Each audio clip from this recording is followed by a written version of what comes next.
de IA. Actividades laborales cambian radicalmente, por eso volvemos a empleo, ya que estás. Exacto. Dábamos a conocer el otro día en Diario 1, está la nota además realizada respecto de un balance que se ha hecho respecto al empleo en Mendoza.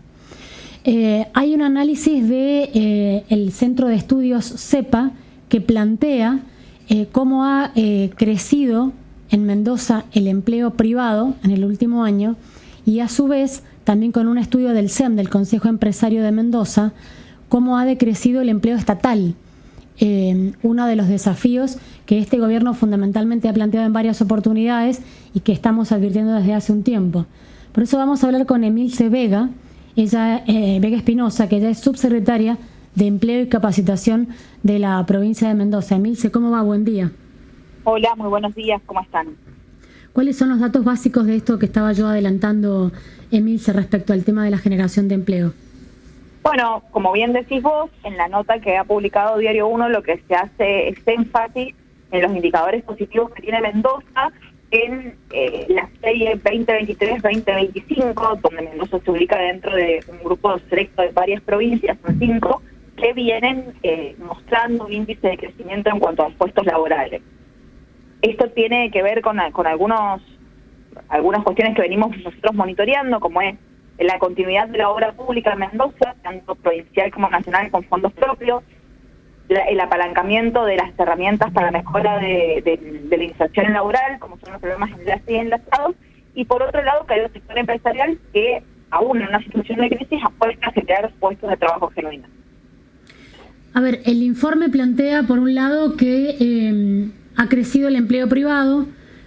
Usted menciona algunas áreas, el tema de que se continúe la obra pública. ¿En qué otros sectores es que se han generado en este periodo medido empleos en el sector privado?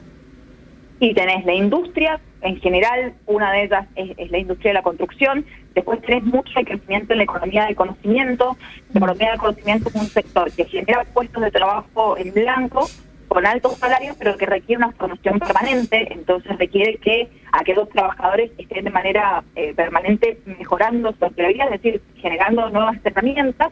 Y después tenemos algunos otros crecimientos que se dan por algunas áreas profesionales, como puede ser el agro. Bien. A ver, es una de las provincias con unas poquitas más, entiendo, según este estudio, que Mendoza ha tenido crecimiento en el sector privado. Pero la realidad es que también Mendoza viene de muchos años donde esto no ha ocurrido, o sea, venimos de un piso muy bajo. Nosotros venimos hoy recuperando los índices de prepandemia. Mendoza viene con un crecimiento mucho más lento tal vez que el esperado, pero cuando hay una situación de crisis como la que ha vivido nuestro país, pues tenemos provincias donde ha crecido muchísimo el desempleo. Sin ir muy lejos, nuestra provincia cercana, que es La Rioja, es una de las más golpeadas, y en el informe lo toman como dentro de las provincias que más afectadas se encuentran por el desempleo. Mendoza, al venir no dependiendo del trabajo público ni de la obra pública, no sintió tanto el impacto. Emilce, buen día. En los últimos relevamientos oficiales que se dan del empleo, que marca que la provincia está un poquito por debajo del promedio nacional, eso es bueno, pero se marca como un fenómeno país el problema hoy de los ingresos, por ejemplo, el subempleo que es creciente, y también es uno de los que más ha crecido es el autoempleo, o sea, crecimiento en el monotributo.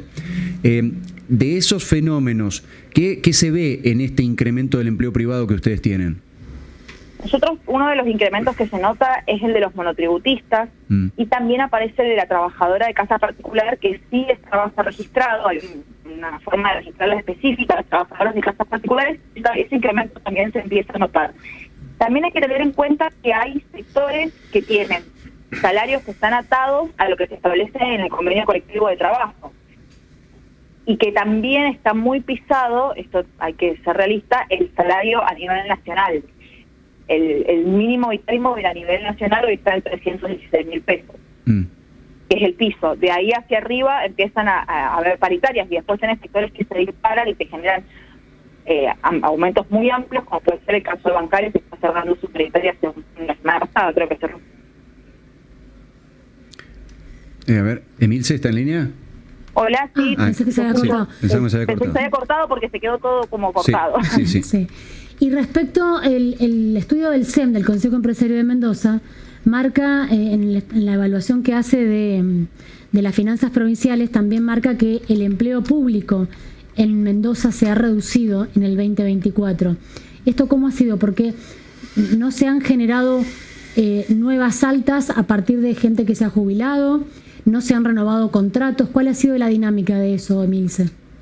Exactamente, Mendoza venía con una planta amplia de trabajadores públicos, donde desde el 2015 viene en un proceso de reducción, acumulando una baja, y tiene que ver, como bien decías vos, que hay trabajadores que se jubilan y no son reemplazados. Acá hay dos excepciones. Una tiene que ver con el sector de policías y los médicos, son reemplazados, el resto se busca no reemplazarlos. Ahí tenés un incremento de productividad para algunos trabajadores para cubrir estas horas, y también la incorporación de tecnología. Ustedes saben que Mendoza viene trabajando muchísimo en algunos temas, como por ejemplo la aplicación Mendoza por Mí, donde la mayoría de las cosas se hacen de manera digital, hay una comprobación de documentos, y tiene que ver con esto, con la digitalización del Estado y la eficiencia. Entonces esos dos factores son importantes. Destaco que no es que no se reemplacen los trabajadores, sino que hay algunos que sí se reemplazan, sobre todo policías y médicos, que son los que más necesitamos.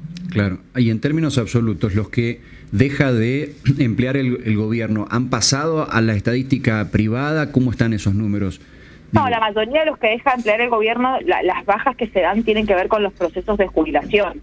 Eso también es muy importante. Mendoza venía con trabajadores de planta de edades jubilatorias, y algunos inclusive, tengamos en cuenta que este proceso empezó en el 2015, y algunos inclusive que continuaron trabajando cuando la ley solamente permite 2 años. Claro. O sea, una vez que uno tiene el proceso, uno tiene la edad jubilatoria y tiene los años de aporte, 2 años más que te permite que sigas trabajando, salvo que sea una prestación de servicio. Dentro de las políticas del gobierno no está pensada la prestación de servicio de personas jubiladas. Esto, entiendo, son datos de marzo, mayormente los que están exhibidos en estos 2 estudios, sí. Pero más allá de lo que muestra esa foto comparativa con respecto a 2024-2023, ¿qué está mostrando la curva? Porque en el plano nacional también el dato de la pérdida era mayor que el de la ganancia, pero la curva en los últimos meses era positiva, o sea, se está recuperando la actividad y también el empleo. ¿Cómo se muestra Mendoza en ese sentido? Nosotros venimos viendo la curva. Lo que tenemos que ser es cautelosos porque, insisto, una cosa es comparar una serie 2023-2025, lo que se da de manera mensual. Ahí sí pueden darse algunas pérdidas de puesto de trabajo, pero cuando analizamos la serie completa es donde se ve el aumento. Claro. Y a ver, ¿qué expectativa tiene, qué análisis hacen, Emilce, respecto a lo que hablamos al principio de la generación de empleo del sector privado, con la oportunidad en lo que la provincia trabaja mucho, que es en mejorar, por un lado, el sector turístico, pese que ahora circunstancialmente puede estar un poco retraído o en baja, y el sector que tiene que ver con el petróleo y la minería, al que tanto se le está apostando? Nosotros lo que notamos es que hay un aumento sostenido, no es un aumento exagerado, es un aumento bastante discreto, y sí notamos y esperamos una reactivación fuerte en estos sectores que acabas de mencionar vos, todo lo que es turismo, minería y energía, que es a lo que venimos apostando y trabajando, y también formando en esta temática para tener trabajadores que estén a la altura de lo que manda el mercado laboral. Y ese es un gran tema, no sé si les atañe en forma directa, pero también que hay muchos sectores que lo plantean. El tema que, a ver, hay desocupación en la Argentina y en Mendoza todavía, pero hay poca mano de obra calificada en oficios o actividades específicas, como puede ser este que estaba mencionando usted, Emilce. Ahí el Estado, ¿qué herramientas puede hacer? ¿Cómo se puede articular para darle formación para el trabajo a gente en oficios, a gente que uno la tiene, y actividades que pueden estar en crecimiento en el futuro cercano? Bueno, hay varias herramientas. Primero está Dirección General de Escuelas con una batería de herramientas que son los centros de capacitación para el trabajo, que están formando de manera permanente. Después tenemos una oferta educativa en escuelas, no solamente en escuelas técnicas, sino también en escuelas orientadas, donde están buscando la vinculación con el mercado laboral, y nosotros venimos trabajando mucho de manera conjunta. De hecho, estuvo la semana pasada el Consejo Federal de Inversiones con representantes de todas las provincias viendo las experiencias que hay en Mendoza, y desde la subsecretaría tenemos una serie de capacitaciones de manera mensuales que se abren en las inscripciones, donde te puedo mencionar aquí algunas que tengo en la cabeza en este momento, como por ejemplo, instalador de sistemas de vigilancia, que es cámaras de seguridad y y alarmas, después tenés refrigeración, después tenés armado y reparación de aires acondicionados, talleres textiles. Hay varias estrategias dando vuelta por toda la provincia, pero hay un programa que es muy interesante que se creó el año pasado durante la segunda gestión del gobernador Alfredo Cornejo y nuestro ministro Rodolfo Vargas Arizu, que busca que las empresas formen. La provincia paga un incentivo a la empresa por cada persona que forma y la persona recibe un incentivo por formarse. Es dentro de la empresa y tiene como objetivo que la empresa forme en aquella necesidad que tiene.